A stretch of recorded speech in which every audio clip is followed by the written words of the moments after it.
Okay, so I wasn't going to do one of these today, one of these videos. I'm hoping to tomorrow do a day in the Mara, but I'm still deciding on that. However, thoughts, loads of them.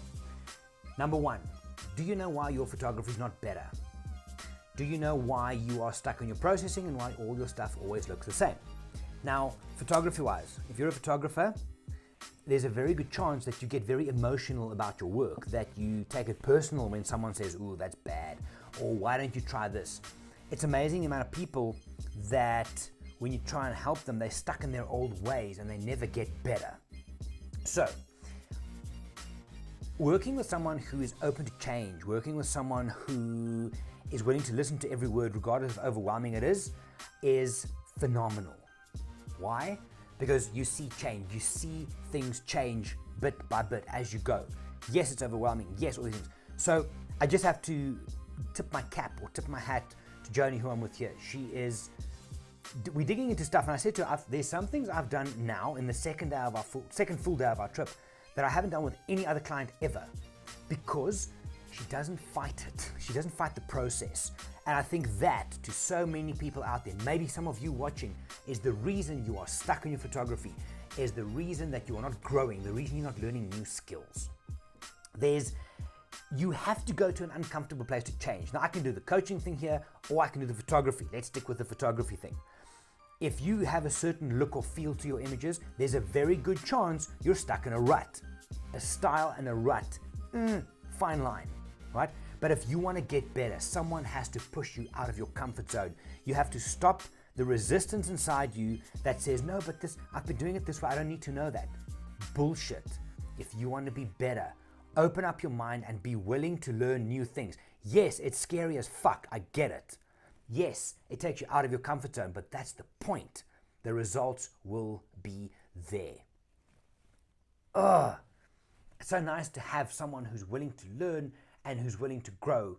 And you know what? Every single one of us, me included as a photographer, we get stuck in our ways because we see our images as a child.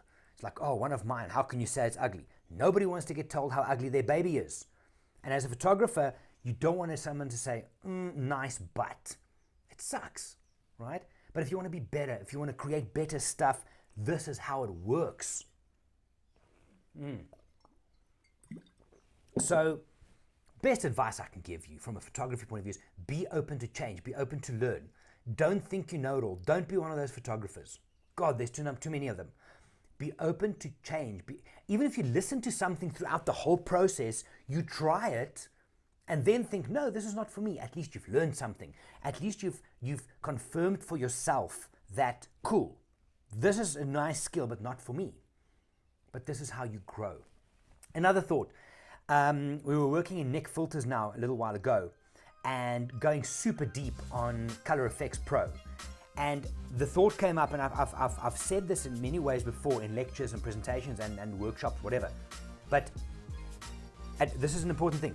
As a photographer, every single slider that you use in Lightroom or Photoshop has a cost. For example, if you take the clarity slider in Lightroom all the way up, your cost is contrast because it fucks up your contrast, right? If you're in Nick Filters, you do Glamour Glow, which there's a beautiful thing to do with wildlife photography. But if you take your Glamour Glow slider all the way up, yes, your cost is sharpness. Every single action or slider in Lightroom and Photoshop has a cost. Figure out what that is and work on that to balance it out. That's when you're going to win. Know what the slider does. Glamour Glow enhances the soft color and saturation around the image, makes it feel more dreamy, but your cost is sharpness. So balance Glamour Glow with sharpness, you're going to win. Balance clarity with the shadow slider, you're going to win. Figure out, if you don't know, ask. But if you figure out what the cost is for each slider, you're going to win. Because that's when we overprocess, is by going all in on one function, saturation, contrast, whatever. You jack that thing up, but you don't pay the cost. It takes something from you, you've got to pay it back. Write that down. Write that down. Okay, I'm going to go. That's all I have for you now. Maybe a day in the Mara tomorrow, but for a photographer, please Be open to change. Be open to getting uncomfortable, to learning new things. Be open to someone helping you because they mean good. Don't get stuck on your way and think you know everything. There's a lot of those out there. Please stop. And remember, every slider in Lightroom and Photoshop has a cost. I'm going to go. Bye.